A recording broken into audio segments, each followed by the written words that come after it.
Bien, vamos a ir a la palabra del Señor. Quiero invitarle que se ponga en pie, tome su Biblia. Los que no han traído Biblia la vamos a proyectar acá adelante. La Biblia de las Américas, por favor, ¿vale? Vamos a el segundo capítulo del libro de los Hechos. La semana pasada, como les comentaba, iniciamos una serie llamada Hechos de los Apóstoles, la cual dijimos que más bien debiese llamarse Hechos del Espíritu Santo a través de los apóstoles, pero bien el libro se llama Hechos de los Apóstoles. Semana pasada resumimos lo más que se pudo el capítulo 1 porque, como les explicaba, lo más probable es que este libro de los Hechos pudiésemos estar 1 o 2 años hablando de él si vamos tema por tema, pero es muy difícil hacerlo. Así es que hoy vamos a continuar.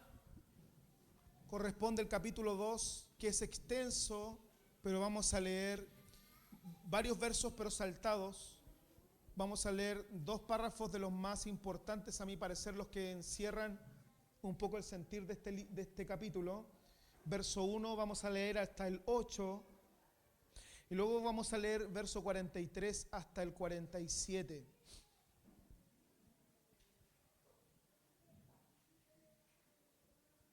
Los que quieran pueden leer desde acá arriba. Hechos 2, verso 1, leo en el nombre de Jesús. Cuando llegó el día de Pentecostés, estaban todos juntos en un mismo lugar. Y de repente vino del cielo un ruido como el de una ráfaga de viento impetuoso que llenó toda la casa donde estaban sentados. Y se les aparecieron lenguas como de fuego que, repartiéndose, se posaron sobre cada uno de ellos. Y todos fueron llenos del Espíritu Santo. ¿Cuántos? Y comenzaron a hablar en otras lenguas, según el Espíritu les daba que hablasen o les daba habilidad para expresarse. Que eso lo explicamos la semana pasada. Verso 5, y había judíos que moraban en Jerusalén, hombres piadosos, procedentes de todas las naciones bajo el cielo. Y al ocurrir este estruendo, la multitud se juntó y estaban desconcertados porque cada uno les oía hablar en su propia lengua. Y estaban asombrados y se maravillaban diciendo, mirad, ¿no son galileos todos estos que están hablando? ¿Cómo es que cada uno de nosotros los oímos hablar en nuestra lengua en la que hemos nacido? Verso 43. Sobrevino temor a toda persona y muchos prodigios y señales eran hechas por los apóstoles. Todos los que habían creído estaban juntos y tenían todas las cosas en común. Vendían todas sus propiedades y sus bienes y los compartían con todos según la necesidad de cada uno. 46. Cada día tras día, continuaban unánimes en el templo. ¿Cuánto? ¿Qué días? Día tras día continuaban unánimes en el templo y partiendo el pan en los hogares y comían juntos con alegría y sencillez de corazón, alabando a Dios y hallando favor con todo el pueblo. Y el Señor, a causa de todo esto, el Señor añadía cada día al número de ellos los que iban siendo salvos. Vamos a hablar de este capítulo 2, una iglesia llena del Espíritu Santo, es una iglesia apasionada. Padre, háblanos en esta mañana, dispón nuestros corazones, nuestras mentes, para que escuchemos tu palabra con libertad. Que nada, Señor, se interponga en nuestras mentes y corazones para interrumpir el escuchar el mensaje. Permítenos, Señor, estar dispuestos a oírte. No es un hombre que está delante, soy solo un interlocutor de tu palabra. Estamos escuchando tu palabra, lo que tú nos quieres enseñar a través de ella. Yo soy solamente el medio que habla, pero sé tú hablando a nuestras vidas a través de tu Espíritu, Señor. Tu palabra ungida, Señor, transforme nuestros corazones, nuestras mentes, nuestros sentidos. Estamos dispuestos a escucharte. Solo ruego que use mis labios de barro. Lo rogamos en el nombre de Jesucristo. Amén. Pueden sentarse. Pongo mi cronómetro para no pasarme.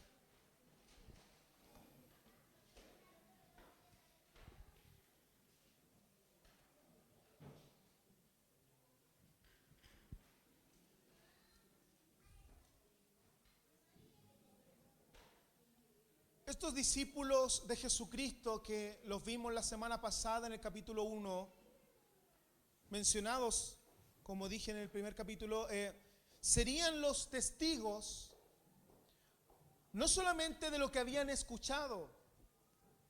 Dijimos la semana pasada que ser testigo no necesariamente es lo que tú escuchaste. Un testigo fiel, un testigo fidedigno, tiene que haber experimentado o visto o algo para decirse a sí mismo testigo. No soy testigo de lo que me dicen, eso es chismear. Pero yo soy testigo de lo que vi, de lo que escuché y de lo que experimenté. Y estos testigos iban a ser no solamente testigos de lo que habían visto, sino que ahora iban a ser testigos de lo que iban a experimentar en el aposento alto en Jerusalén, que es el capítulo que estamos leyendo, capítulo 2. Puntualmente para la fiesta de Pentecostés, iban a vivir una experiencia sobrenatural sin precedente alguno, nunca antes vista, nunca antes experimentada. Gracias.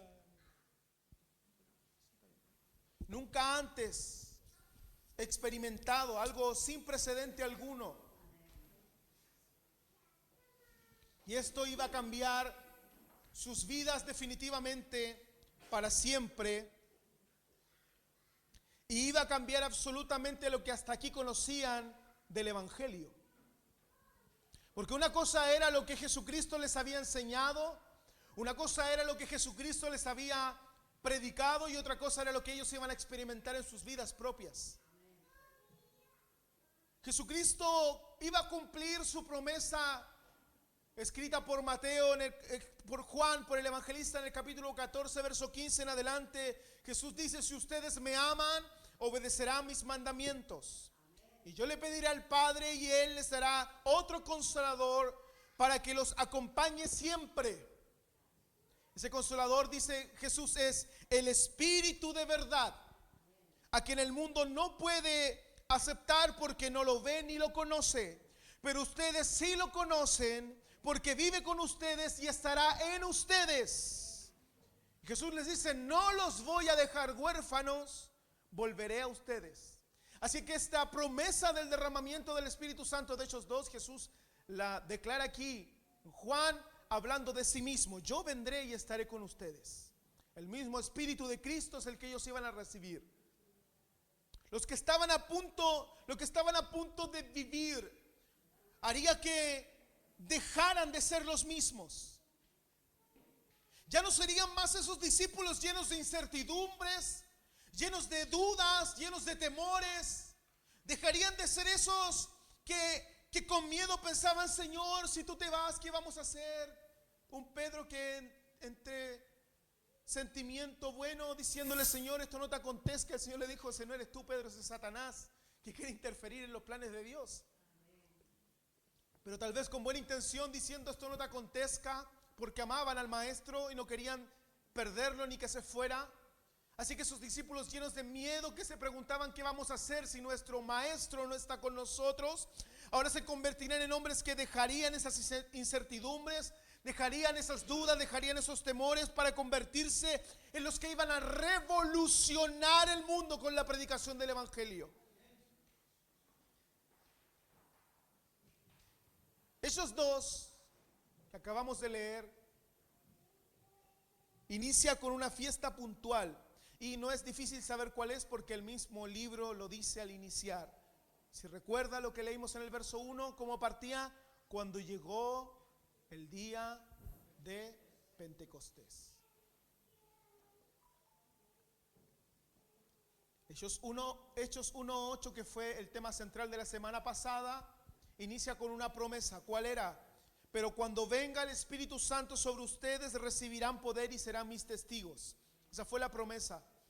Cuando venga el Espíritu sobre ustedes, recibirán primero poder y luego serán mis testigos. Y Hechos 2 es el cumplimiento de la promesa y el inicio de la iglesia. Ocurre puntualmente cuando llega el día de Pentecostés. ¿Qué es Pentecostés?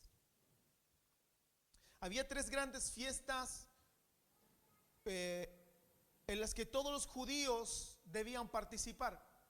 Recuerde que no solo habían judíos en Israel, en Jerusalén, sino en distintas naciones alrededor, que estaban esparcidos en distintos lugares.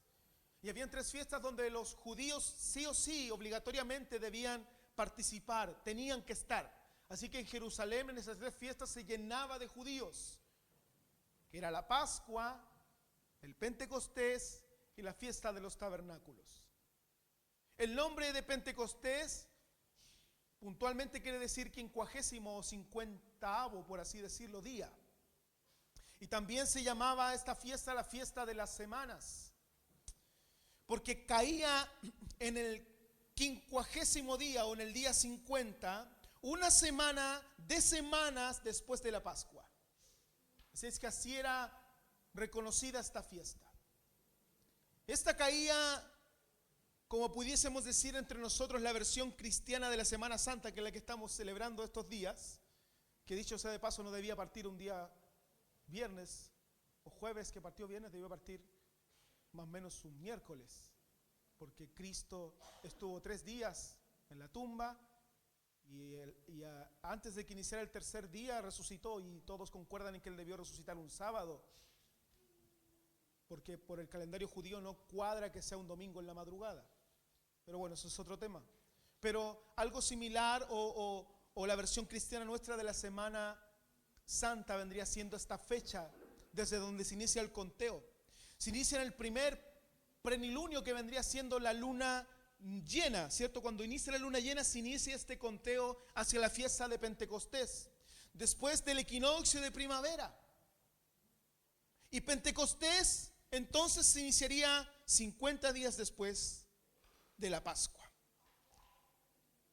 Para entonces, para esa fecha ya no eran las mejores condiciones para iniciar un viaje hacia Jerusalén. Los caminos no eran muy buenos, el tiempo atmosférico no era muy bueno, por lo que, por lo menos tanto como para la Pascua iban a Jerusalén, como para Pentecostés. Así que eso explica la lista de países que menciona el capítulo 2, que no se los leí todos, pero la semana pasada los leímos. Dice que los que escucharon hablar en lenguas, los oyeron hablar en su lengua materna, y dice que habían partos, medos, elamitas, habitantes de Mesopotamia, de Judea, de Capadocia, de Ponto, de Asia, de Frigia, de Panfilia, de Egipto, de las regiones de Libia cercanas a Cirene, visitantes llegados de Roma, judíos y prosélitos, cretenses y árabes. Habían de muchas naciones congregados en el día de Pentecostés. Y esta fiesta misma, Pentecostés, tenía 2 significados, uno histórico y uno agricultural. El histórico era que conmemoraba la promulgación de la ley en el monte de Sinaí, cuando Moisés desciende con las tablas, ¿cierto? Y le entrega los mandamientos a Israel. Esta fiesta conmemoraba precisamente ese momento, la promulgación de la ley en el monte de Sinaí, y a su vez, agriculturalmente hablando, en la Pascua se ofrecía a Dios el primer gomer de la cosecha de cebada. Lo que nos recuerda algo importante respecto a Dios y nosotros, sus hijos, y es que Dios debe ser lo primero en todo. No es que teóricamente no lo entendamos ni lo aceptemos, es que en la práctica no parece que lo entendamos, pero Dios debiese ser el primero en todo. De alguna manera, algunas prácticas bíblicas que muchos consideran que no debiesen practicarse fueron ordenadas por Dios mismo como reconocimiento de que Él es el primero en todas las áreas de nuestras vidas en general. Aunque hayan sido dictadas para el pueblo judío, tienen algún aspecto de cumplimiento en nuestro tiempo, porque esto es una ley intrínseca en la palabra, que Él es dueño de todo y es lo primero en todo en nuestras vidas. Y eso no tiene una doble lectura en la palabra. Y en Pentecostés se ofrecían 2 panes como acción de gracias por la cosecha completa que se había recogido. Y Pentecostés tenía otra característica importante, y era que la ley establecía que ese día no se podía hacer ningún trabajo de servil o de servicio. En este caso, los siervos hacia sus señores no podían hacer nada. Era un día libre, por así decirlo, para todos los siervos, según relatan el libro de Levíticos capítulo 23, el libro de Números capítulo 28, sobre las leyes acerca de los siervos. Día de Pentecostés no hacen nada, era día libre, era el día del trabajador en Chile. No se hace nada el día del trabajador. De modo que era un día, por así decirlo, de vacación para la nación judía, por lo que habría mucha más gente que nunca en las calles. Y lo que sucedió en el día de Pentecostés no se puede explicar con palabras. Lo cierto es que los creyentes tuvieron una experiencia del poder del Espíritu Santo que inundaba su ser por completo. Y lo glorioso era que ninguno de los que estaban en la casa esperando esa promesa que Jesús la dio en Hechos 1, lo enseñamos la semana pasada, le dijo: quédense en Jerusalén hasta el día de Pentecostés, porque van a ser llenos del Espíritu Santo. Era una promesa para que ellos pudieran ser sus testigos a través del mundo y predicar el Evangelio. No es lo mismo predicar el Evangelio sin tener la unción del Espíritu en nuestra vida que estar llenos de Dios al predicarlo. Y lo que sucedió fue algo que no se puede explicar con palabras. La experiencia que vivieron los creyentes fue algo glorioso. Dice Hechos 2 más adelante de lo que leímos: de repente vino del cielo un ruido como de una ráfaga de viento impetuoso. Por eso me gusta cómo lo traduce la Biblia de las Américas, a pesar de que además de que es mi versión favorita, me gusta cómo traduce el texto porque es muy puntual y es muy fácil determinar lo que quiere expresar el escritor Lucas. Dice que este viento que vino del cielo fue un ruido como el de una ráfaga de un viento impetuoso que llenó toda la casa donde estaban sentados. El viento, el sonido, esa turbulencia llenó la casa donde estaban sentados. Y se les aparecieron lenguas como de fuego, que repartiéndose se posaron sobre cada uno de ellos. De los 120, ninguno quedó indiferente a lo que estaba sucediendo porque llenó la casa. Y dice que en ese momento, cuando descendió esas llamas de fuego, como de fuego sobre cada uno de ellos, todos fueron llenos del Espíritu Santo y comenzaron a hablar en otras lenguas. Eso que parece loco para los que no lo han experimentado, ellos lo experimentaron. Comenzaron a hablar en otras lenguas según el Espíritu les daba para expresarse o que hablasen. Debemos darnos cuenta de que no se trata de que hubieran adquirido una capacidad especial para hablar lenguas extranjeras. No es que vino el Espíritu Santo a darles una capacidad especial. No es que el Espíritu Santo viene a tu vida y te da una capacidad especial para hablar lenguas extranjeras. No es así. En la iglesia primitiva de la que estamos hablando, y que es la iglesia original desde donde debemos extractar nuestras verdades como iglesia, en la iglesia primitiva se manifestaba un don que nunca ha desaparecido del todo de la iglesia.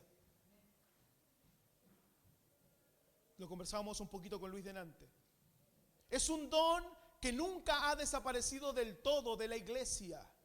Algunas iglesias ya no lo consideran necesario, nosotros sí. Importante. Exactamente, de eso vamos a hablar ahora. No, eso es mucho más atrás, pues hermana, mucho más atrás. Pero tiene relación. Y este mover, este don, ha vuelto a surgir especialmente en iglesias pentecostales y carismáticas de este siglo. Hubo un tiempo en que hubo un mover muy potente de esto, que se adormeció durante siglos, pero ahí por el año 1906 en Estados Unidos, en la ciudad de Azusa, se da nuevamente este mover de hablar en lenguas. Y luego en 1909, en la calle Retamo, aquí en Valparaíso, el mover pentecostal una vez más. Y ha vuelto a surgir en algunas iglesias pentecostales y carismáticas de este siglo, y a este don se le llama la glosolalia o el hablar en lenguas. Cuando usted escucha el término glosolalia, quiere decir eso, hablar en lenguas. Hechos 10:45, después del día de Pentecostés, esto no es aquí solamente.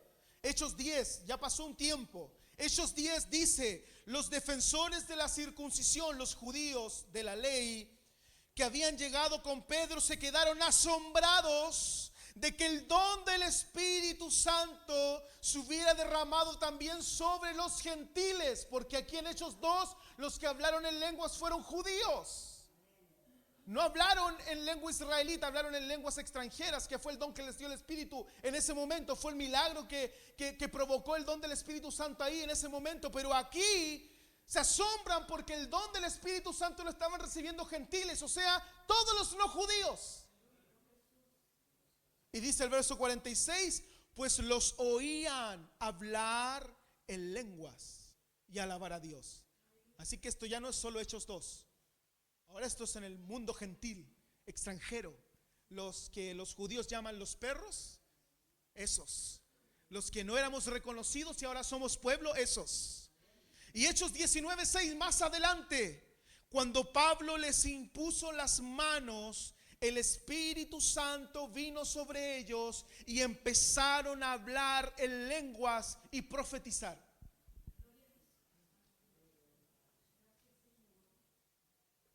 Ahora, vamos a hacer una aclaración importante respecto a esto, que el que viene en nuestra ayuda siempre es el apóstol Pablo, que para mí es el personaje más importante después de Cristo en el Nuevo Testamento.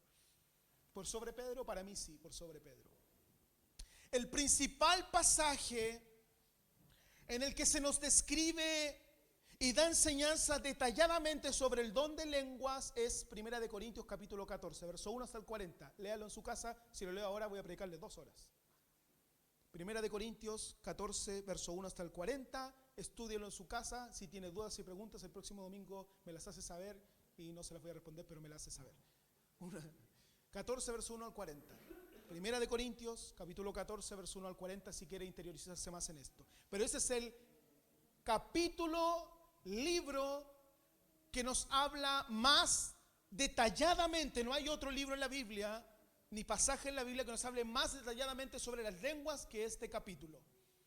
Y en este capítulo, donde Pablo ordena a la iglesia, porque imagínense este don moviéndose en el pueblo de Dios, llegaba la gente a la iglesia y le pasó lo mismo que le pasó a los extranjeros que veían a los judíos en la casa hablando en lenguas extrañas. Dicen, están borrachos, están locos. Entonces, ¿qué pasaba? La gente llegaba a la iglesia, veía a los primeros cristianos hablando en lengua. Esto parecía una reunión de locos.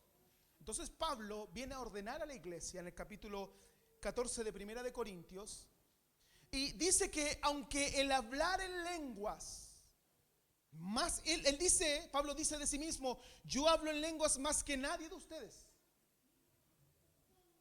Pablo dice, yo hablo más en lengua que nadie en Corinto. Pero Pablo dice en este capítulo que en el culto público, donde toda la gente ve, considera preferible, no es que no se deba hacer, pero él considera preferible usar una lengua que todos puedan entender. ¿Para qué? Para ser edificados. Porque si alguien entra y me escucha hablar en lengua, no lo edifico. No entiende nada de lo que está. ¿Qué le pasó al pastor? Está loco. Entonces él dice, es preferible que en el culto público se hable en una lengua que todos puedan entender para que sean edificados. Y Pablo recomienda que se reserve el hablar en lenguas para la edificación personal. Cuando hables en lengua te edificas tú, eso dice Pablo.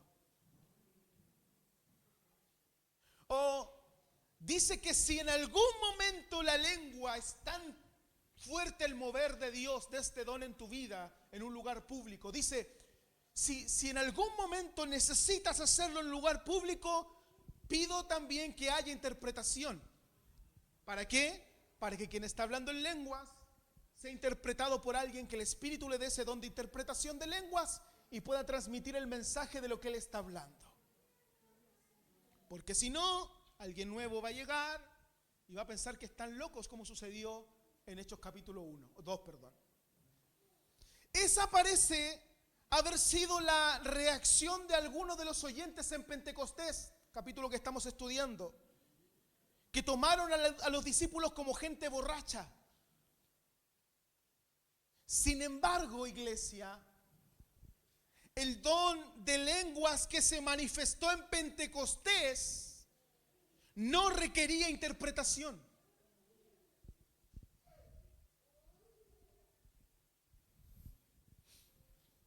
Es posible que los discípulos hablaran su dialecto.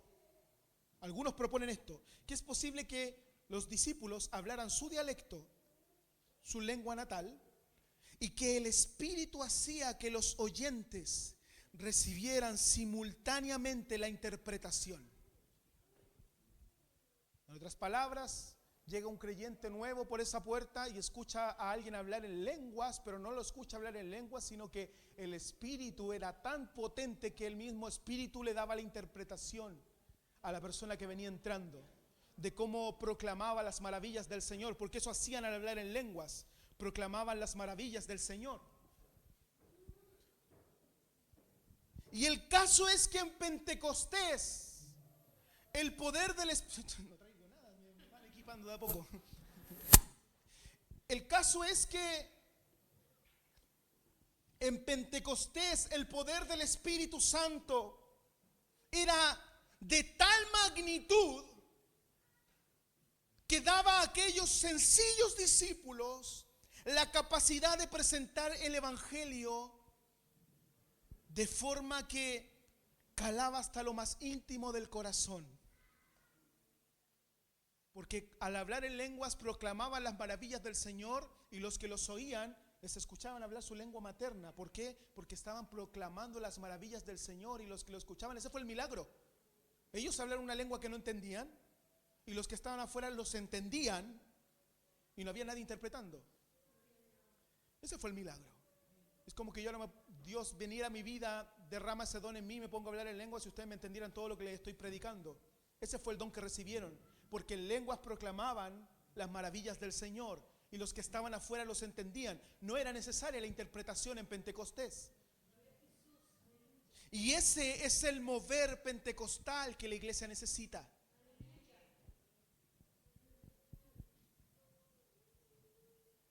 Ese es el mover pentecostal que la iglesia necesita. Algo que no solo nos dé gozo, nos llene y nos edifica a nosotros, sino que al momento de expresarlo edifica a los demás.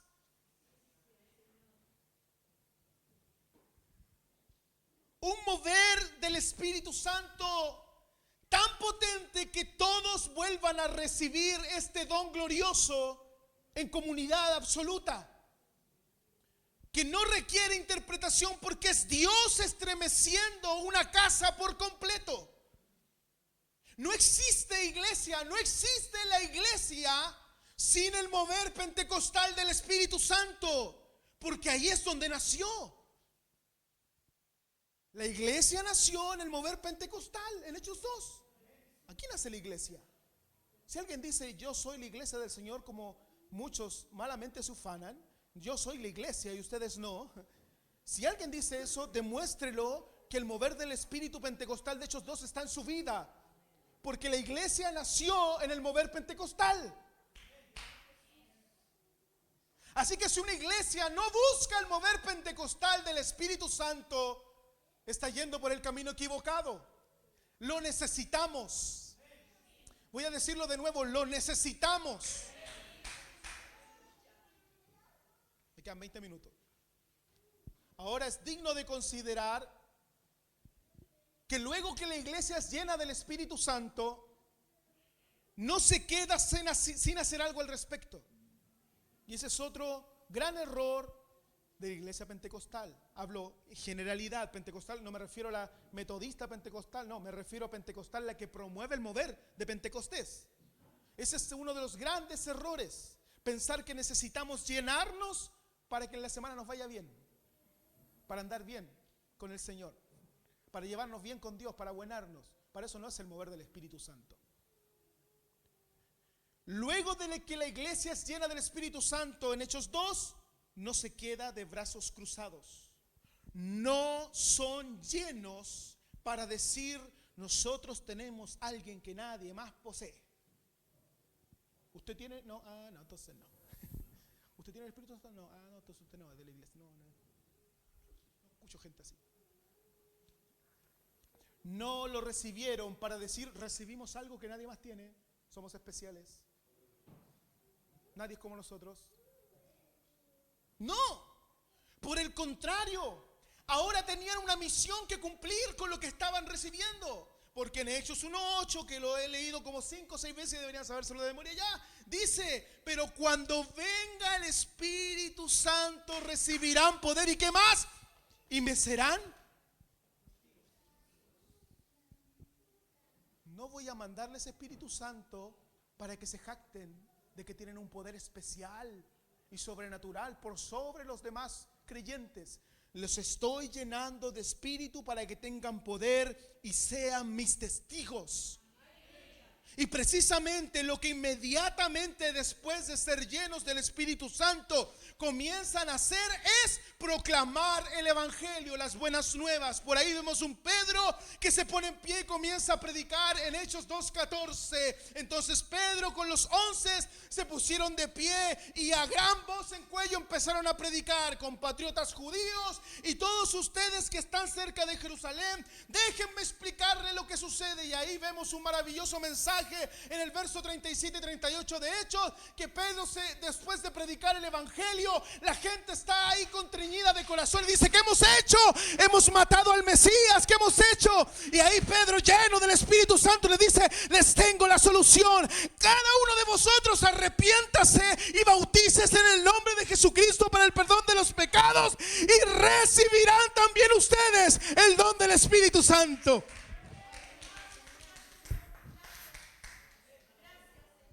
No me quedo sin hacer nada cuando lo recibo.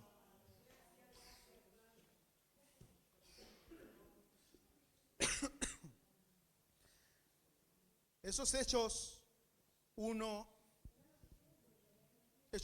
verso 1 al 13. ¿Qué pasa del 14 al 42? Para ver si terminamos el capítulo hoy día. Hechos 2, 14 al 42 nos muestra a un Pedro que, lleno del Espíritu Santo, proclama o predica el Evangelio.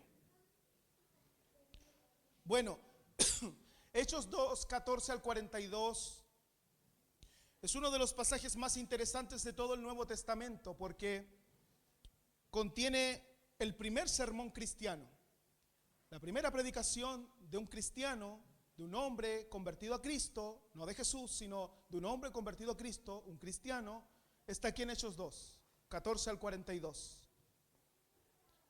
Ahora bien, en la iglesia primitiva había 4 clases de predicación, 4 formas de predicar. La primera de ellas es la llamada el querigma en griego. Esta forma de predicación, el querigma, quiere decir literalmente el anuncio de un pregonero y consiste en la exposición de los hechos claves del Evangelio.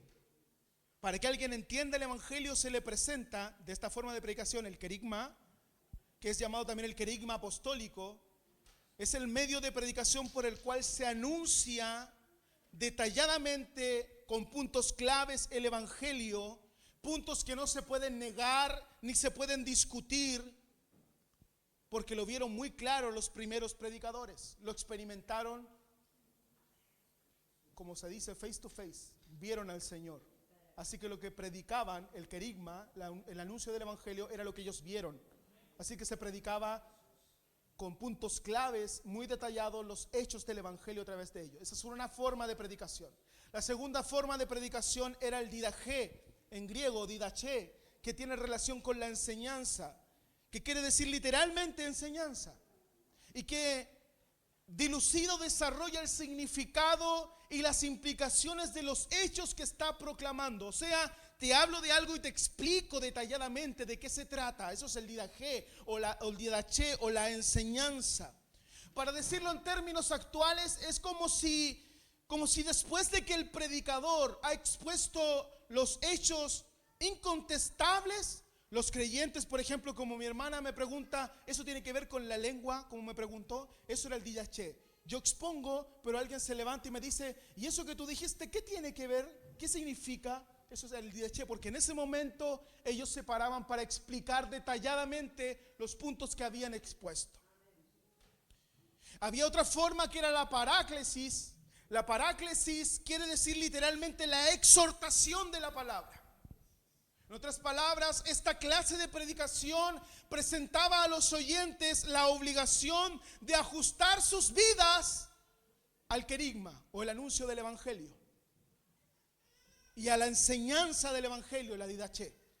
Y finalmente estaba la homilia, que es de donde proviene la palabra homilética, que es una rama del estudio en teología. La homilética, que es la rama que nos enseña a interpretar y exponer la palabra.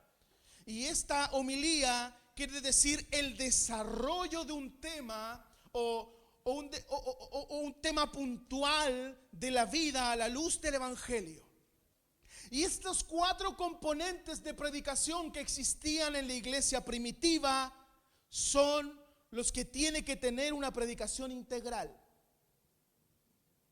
Contiene la proclamación de los hechos clave del evangelio, la explicación del significado de tales hechos, la exhortación a ajustar nuestras vidas a la explicación de estos hechos y el desarrollo de todas las actividades a la luz del evangelio. Si un mensaje no predica de esta forma, no es el mensaje que Dios quiere que prediques, porque lo más importante de la predicación es exponer el evangelio a Cristo. Ahora bien, queda absolutamente demostrado que la iglesia no se quedó de brazos cruzados cuando luego de ser ungida por el poder de Dios, porque dice que se levantaron y se pusieron en acción a predicar de esta forma el evangelio. Predicaban las buenas nuevas, la explicaban y mostraban la importancia de que nuestras vidas se sometieran a esa enseñanza. No se quedaron de brazos cruzados, comenzaron a actuar. Así es que el Espíritu Santo les regala algo, que es de lo que quiero hablar en este minuto. Les regala algo a la iglesia, de algo que hoy carecemos mucho y que fue el lema de uno de nuestros colas hace varios años atrás: pasión. Carecemos de pasión. Generalmente nuestra pasión en la iglesia se traduce como la nitroglicerina. ¿Cierto? Se dispara el vehículo y después se acaba el tubo y vuelve a la velocidad normal, que es alta pero vuelve a lo mismo, el nitrógeno. Es eso, es un ahora sí, y después no, mejor no. Generalmente nuestra pasión cristiana se traduce a eso, a momentos, a destellos explosivos donde sí, Señor, usa mi vida, y termina el evento, la conferencia, y después no quiere ser usado porque tiene cosas que hacer, porque está complicado, ¿cierto? No hay plata, no hay tiempo, no hay plata. Pero déjame decirte algo, iglesia: sin pasión es imposible alcanzar la visión. Sin pasión es imposible alcanzar la visión. Agus, ¿cómo se ganan los partidos aparte de jugar bien? Mojando la camiseta, ¿no? El que no la moja un pecho frío. No vamos a mencionar nombres de jugadores, pero el que no la moja un pecho frío. Se ganan con pasión. Amor por mi equipo, amor por mi camiseta. Para alcanzar la visión necesitamos pasión. Amamos el ver nuevos convertidos al evangelio. Desearíamos ver nuestras familias transformadas y rindiendo sus vidas a Cristo, pero ¿qué hacemos al respecto? Nos acostumbramos al llegar un domingo a nuestro culto semanal, pedir perdón por la vida de lunes a sábado, que muchas veces no es la mejor que le agrade a Dios. Llegamos un domingo a llenarnos un poquito para ver si nos alcanza el combustible espiritual para cubrir la otra semana. En muchos casos llegamos por la costumbre de estar un domingo congregados, para que el pastor no me diga nada porque no vengo, para que los hermanos no me miren mal porque no vengo hace tiempo. Hemos reducido nuestra vida cristiana a la raquítica experiencia de un culto dominical.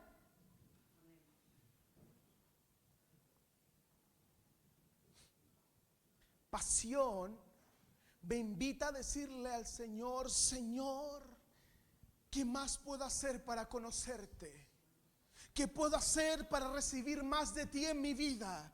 ¿Qué puedo hacer para seguir creciendo? En muchos de nosotros a veces veo esa prendida pasión por más de Dios en nosotros, por seguir creciendo, por no limitarme en lo que Dios quiere para mí, buscar más y más, pero de repente se me apaga. De pronto esa llama que estaba ardiendo encendida en mi corazón por conocerlo más, por estar más cerca de Él, por agradarle más a Él, de repente se apaga. He visto en muchos esa llama encendida, pero en esos mismos hoy ya no la veo. Tal parece que algo se ha ido apagando. Y quiero hacerte hoy un llamado, como el apóstol Pablo al joven Timoteo en 2 de Timoteo 1:6. Por eso te recomiendo que avives la llama del don de Dios que recibiste cuando te impuse las manos. No le dice que la perdiste, le dice: avívala, avívala, sopla para que reviva. Dale vida de nuevo a esa llama que hay en ti. No dejes que se extinga. Permite que el viento del Espíritu vuelva a soplar. No dejes que se apague. Vuelve a avivar el poder de Dios en tu vida. Que se encienda otra vez la pasión por Él. Pasión, pasión, pasión. Porque somos apasionados para muchas cosas. Pero y por Él, por su evangelio, por lo que Él ha hecho en nosotros. Eso lo produce solamente el Espíritu Santo, nada más. Si no estás lleno del Espíritu, no hay pasión por Él. Y me quedan 7 minutos para cerrar. Finalmente, este mover apasionado de la iglesia primitiva lo vemos traducido en un crecimiento y un desarrollo sobrenatural. Eran tan llenos y tan apasionados que lo que se produce en la iglesia no tiene, ¿cómo se puede decir? Otro registro en la historia bíblica como este. El crecimiento era sobrenatural. Leamos los últimos versos que compartimos al principio. Sobrevino temor por lo que estaba sucediendo en la iglesia.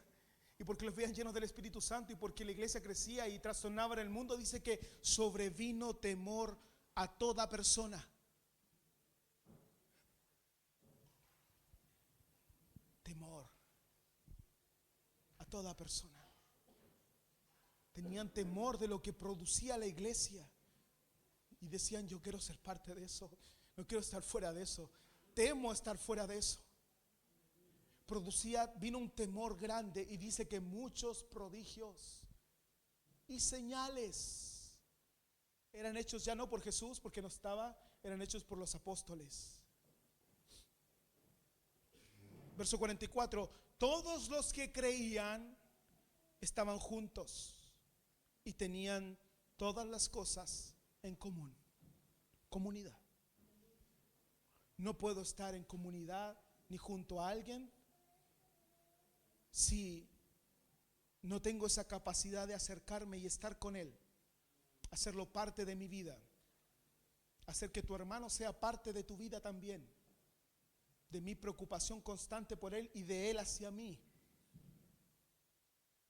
Dice que vendían sus propiedades, y siempre que los detecto digo: no le estoy invitando a que venda su casa y la done para su hermano, aunque si Dios le pone en su corazón a hacerlo, hágalo. No teman lo que Dios le va a proveer. Pero ellos vendían sus propiedades, vendían sus bienes y los compartían con todos. No era uno el que se hacía rico nomás, que es muy común hoy en día. Alguien dijo por ahí: si tu pastor te predica prosperidad y el único que prospera es él, hay un problema. Así que lo que hacían ellos era vender y compartir todo lo que tenían de acuerdo a la necesidad de todos, en común. Y dice que a causa de esta forma de vida en comunidad cristiana, día tras día, además, continuaban unánimes en el templo, todos los días, y partiendo el pan en los hogares. que hoy día no puedo.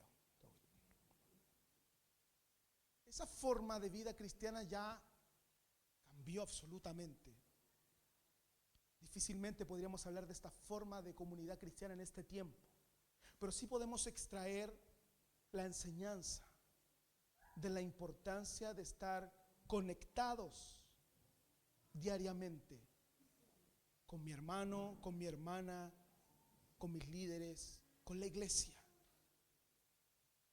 Ellos estaban unánimes todos los días en el templo, en los hogares, comían juntos con alegría y sencillez de corazón, y además alabando a Dios y hallando favor con todo el pueblo. Y dice que a causa de todo esto el Señor añadía cada día a los que habían de ser salvos.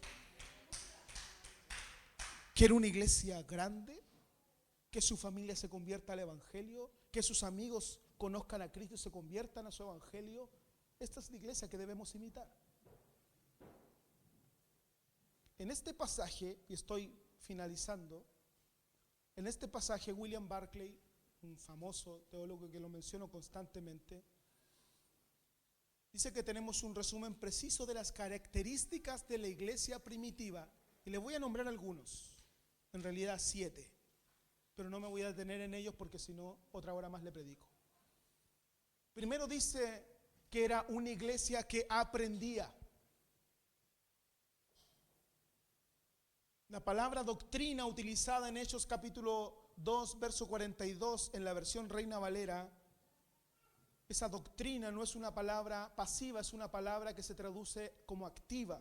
Por lo tanto, la frase quiere decir que dedicaban tiempo y prestaban atención a lo que los apóstoles les enseñaban. No se conectaban por Zoom y estaban con la cámara apagada solo escuchando y haciendo las cosas de la casa para escuchar la enseñanza, sino que se sentaban a estudiar la palabra, a lo que los apóstoles les predicaban y les hablaban. ¿Por qué? Porque esa palabra doctrina en su versión original es una expresión activa. Estaban pendientes y atentos a lo que se les enseñaba.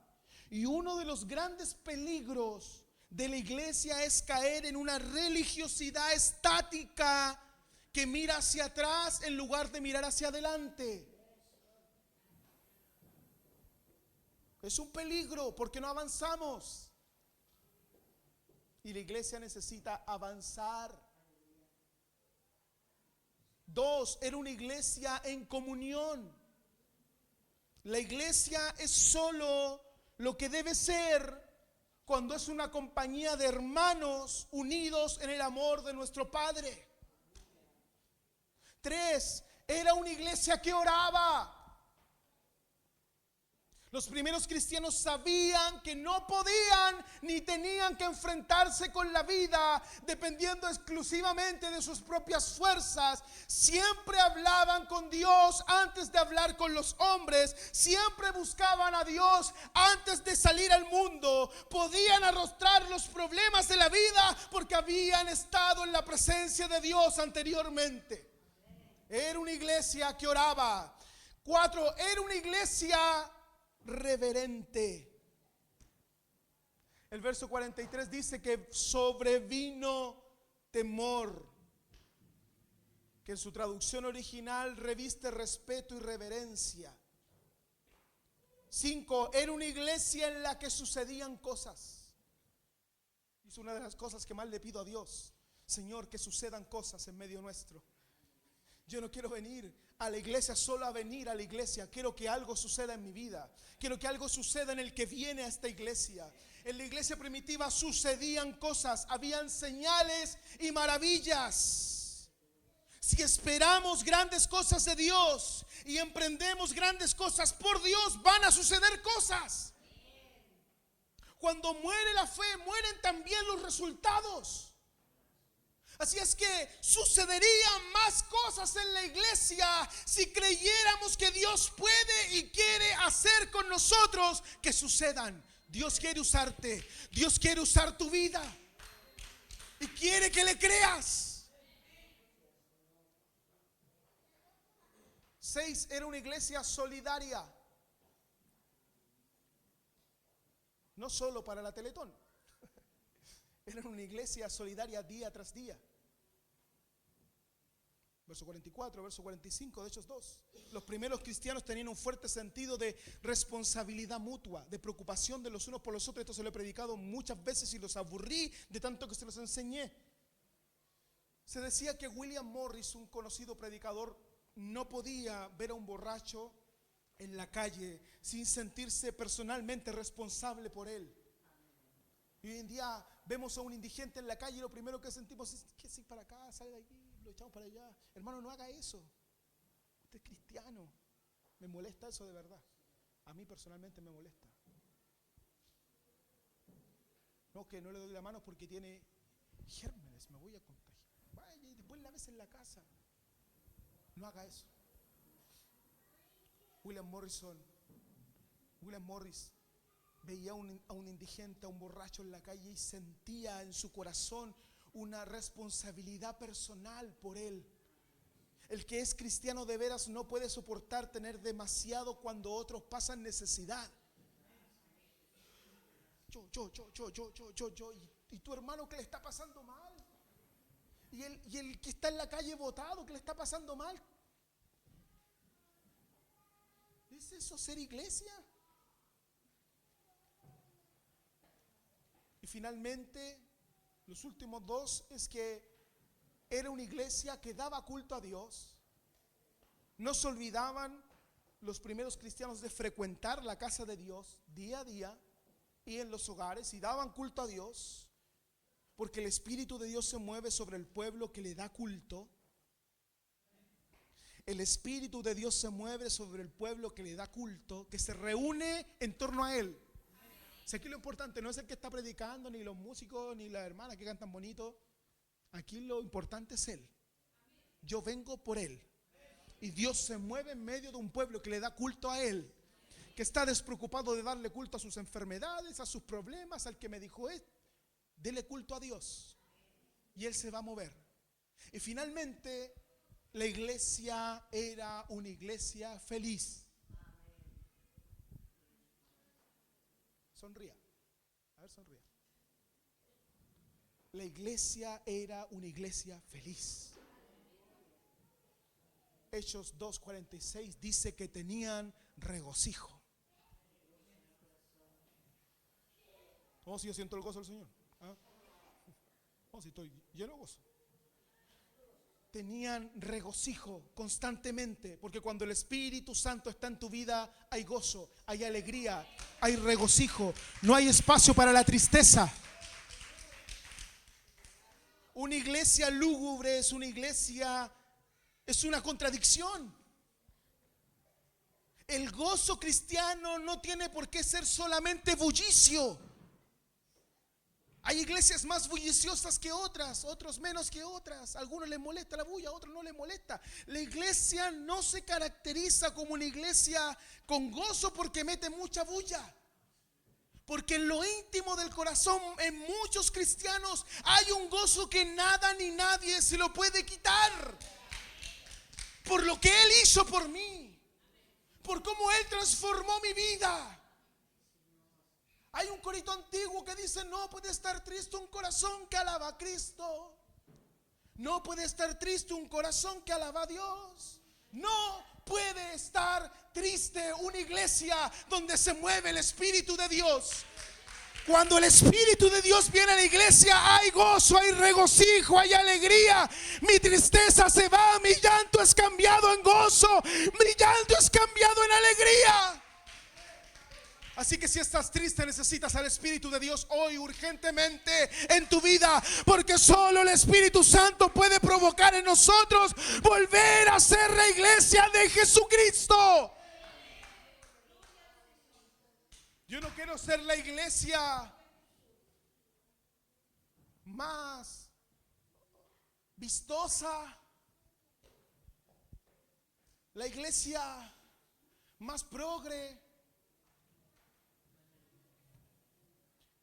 Yo quiero ser la iglesia de Jesucristo, por la que Él lavó con su sangre, por la que Él derramó su mismo espíritu.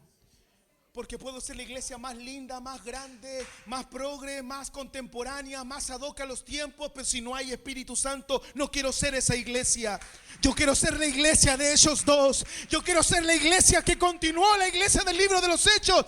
Debemos ser la iglesia Hechos 29, la que continúa la iglesia primitiva, llena del Espíritu Santo, llena de la palabra de Dios, llena de un mover sobrenatural, donde la gente viene enferma, pasa adelante y son sanados. Donde llegas a tu casa lleno de problemas, pero viniste a la iglesia, recibiste un milagro, llegaste y no sabes cómo desapareció el problema, cómo desapareció la enfermedad, cómo, ¿sabes? La iglesia antigua te golpeaban la puerta, te decían: hermano, el Señor me dijo que no tenías nada de comer, toma. Y usted no lo pidió. Dios sabe tus necesidades. Cuando la iglesia se enfoca en buscar más de Él, cuando la iglesia se enfoca en llenarse de su presencia, tus problemas no son problemas, porque están en las manos del que todo lo puede.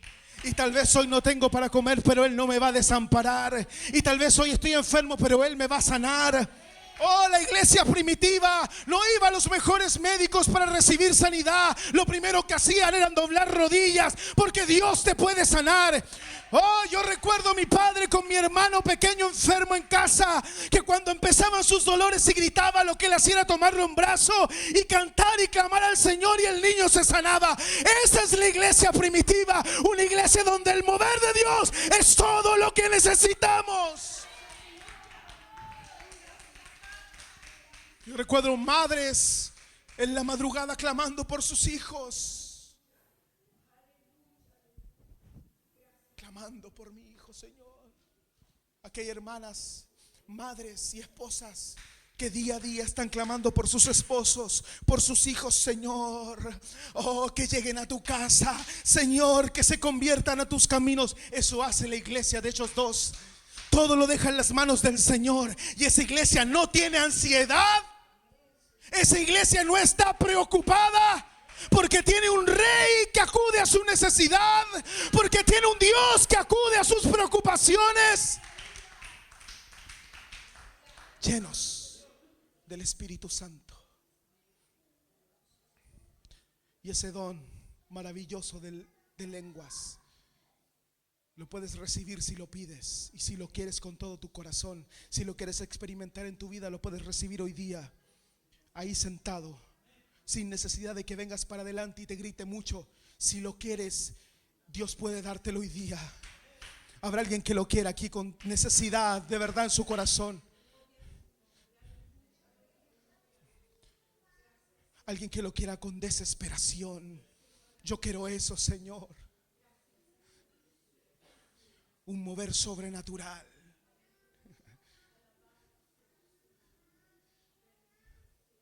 La iglesia están buscando cómo agradar a la gente para que no se sientan mal, para que no se vayan a, que se agravió en la iglesia, no le gustó. Porque, hermano, si la gente llega y ve Espíritu Santo aquí, se va a quedar, porque eso es lo que necesitamos para cambiar nuestras vidas.